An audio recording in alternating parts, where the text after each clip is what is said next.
Hello, boys and girls. This is Miss Edwards, sitting in my kitchen, and I would like to share a book with you called Wilma Unlimited.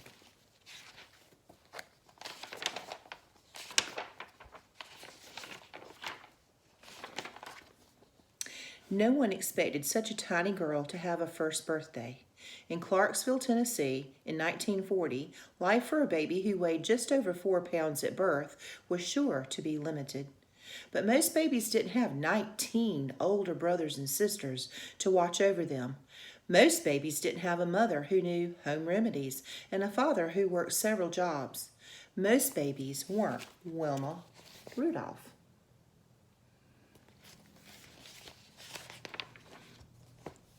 Wilma did celebrate her first birthday, and everyone noticed that as soon as this girl could walk, she ran or jumped instead.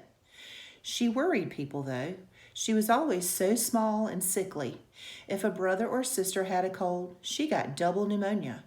If one of them had measles, Wilma got measles too, plus mumps and chickenpox. Her mother always nursed her at home. Doctors were a luxury for the Rudolph family, and anyway, only one doctor in Clarksville would treat black people.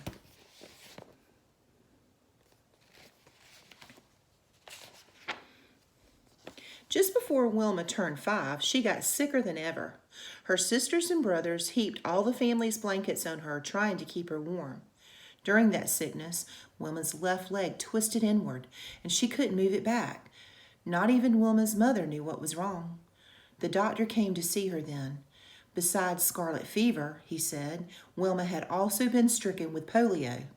In those days, most children who got polio either died or were permanently crippled. There was no cure. The news spread around Clarksville. Wilma, that lively girl, would never walk again.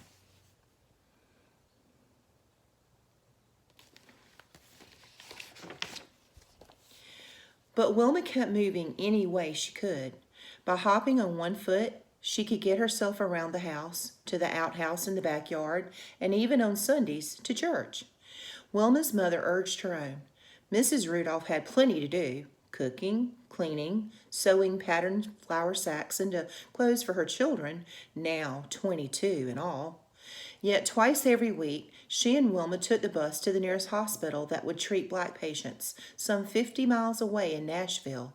They rode together in the back, the only place blacks were allowed to sit. Doctors and nurses at the hospital helped Wilma do exercises to make her paralyzed leg stronger. At home, Wilma practiced them constantly, even when it hurt.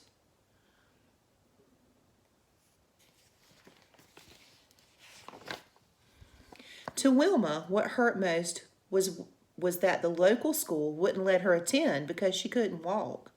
Tearful and lonely, she watched her brothers and sisters run off to school each day, leaving her behind.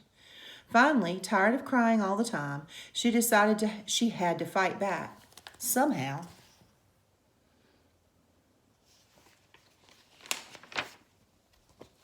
Wilma worked so hard at her exercises that the doctors decided she was ready for a heavy steel brace. With the brace supporting her legs, she didn't have to hop anymore. School was possible at last. But it wasn't the happy place she had imagined. Her classmates made fun of her brace. During playground games, she could only sit on the sidelines, twitchy with impatience. She studied the other kids for hours, memorizing moves, watching the ball zoom through the rim of the bushel basket they used as a hoop. Wilma fought the sadness by doing more leg exercises. Her family always cheered her on, and Wilma did everything she could to keep them from worrying about her. At times, her leg really did seem to be getting stronger. Other times, it just hurt.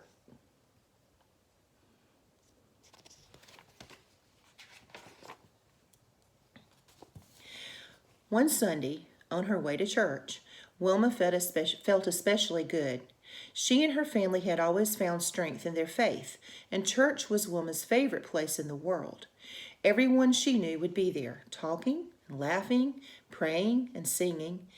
It would be just the place to try the bravest thing she had ever done. She hung back while people filled the old building. Standing alone, the sound of hymns coloring the air, she unbuckled her heavy brace and set it by the church's front door. Taking a deep breath, she moved one foot in front of the other, her knees trembling violently. She took her mind off her knees by concentrating on taking another breath, and then another.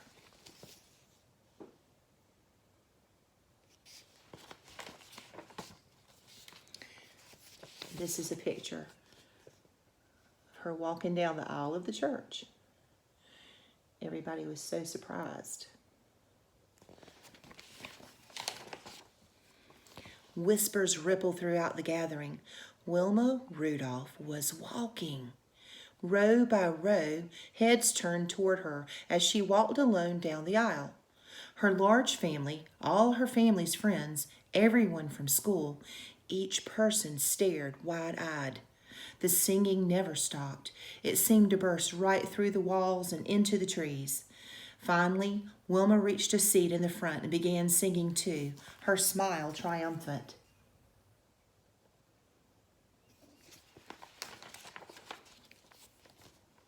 Wilma practiced walking as often as she could after that, and when she was 12 years old, she was able to take off the brace for good. She and her mother realized she could get along without it, so one memorable day, they wrapped the hated brace in a box and mailed it back to the hospital. As soon as Wilma sent that box away, she knew her life was beginning all over again.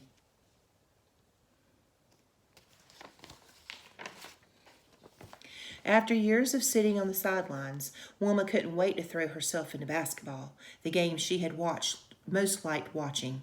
She was skinny but no longer tiny. Her long, long legs would propel her across the court through the air, and she knew all the rules and all the moves.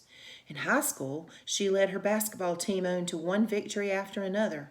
Eventually, she took the team all the way to the Tennessee State Championships.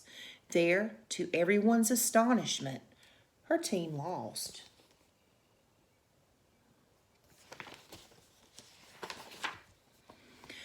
Wilma had become accustomed to winning. Now she slumped on the bench, all the liveliness knocked out of her. But at the game that day was a college coach. He admired Wilma's basketball playing, but was especially impressed by the way she ran. He wanted her for his track and field team. With his help, Wilma won a full athletic scholarship to Tennessee State University. She was the first member of her family to go to college.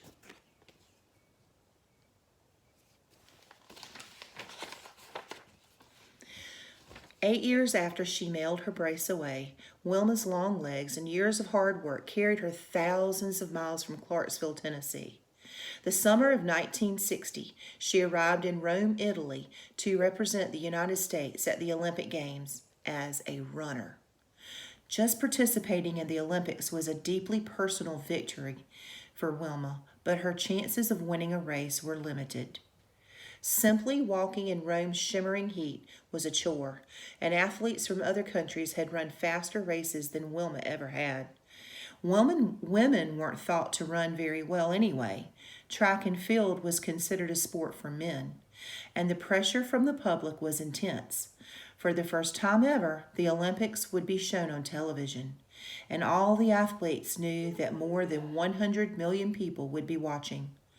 Worst of all, Wilma had twisted her ankle just after she arrived in Rome. It was still swollen and painful on the day of her first race.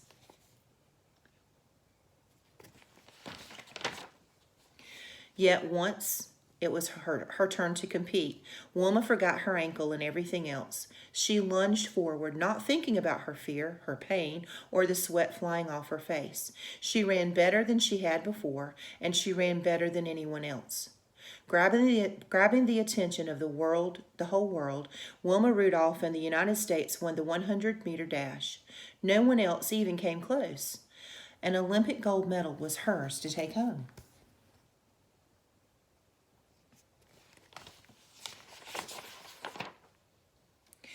So, when it was time for the 200-meter dash, Wilma's graceful long legs were already famous.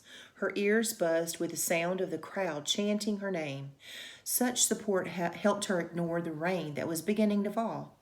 At the crack of the starting gun, she surged into the humid air like a tornado. When she crossed the finish line, she had done it again. She finished far ahead of everyone else. She had earned her second gold medal. Wet and breathless, Wilma was exhilarated by the double triumph. The crowd went wild. The 400-meter relay race was yet to come. Wilma's team faced the toughest competition of all, and as the fourth and final runner on her team, it was Wilma who had to cross the finish line.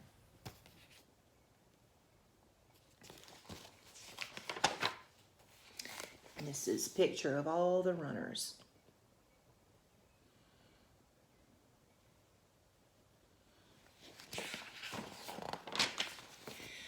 Wilma's teammates ran well, passed the baton smoothly, and kept the team in first place. Wilma readied herself for the dash to the finish line as her third teammate ran toward her. She reached back for the baton and nearly dropped it. As she tried to recover from the fumble, two other runners sped past her. Wilma and her team were suddenly in third place. Ever since the day she had walked down the aisle at church, Wilma had known the power of concentration. Now, legs pumping, she put her mind to work. In a final, electrifying burst of speed, she pulled ahead. By a fraction of a second, she was the first to blast across the finish line. The thundering cheers matched the thundering of her own heart. She had made history. She had won for an astounding third time.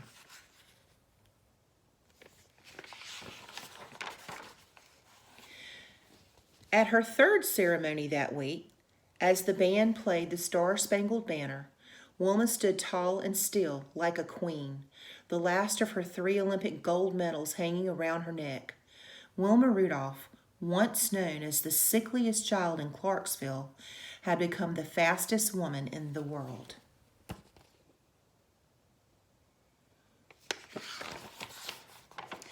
I hope you enjoyed the story about Wilma Unlimited. Hope you're doing well, and I hope to see you soon. Bye-bye.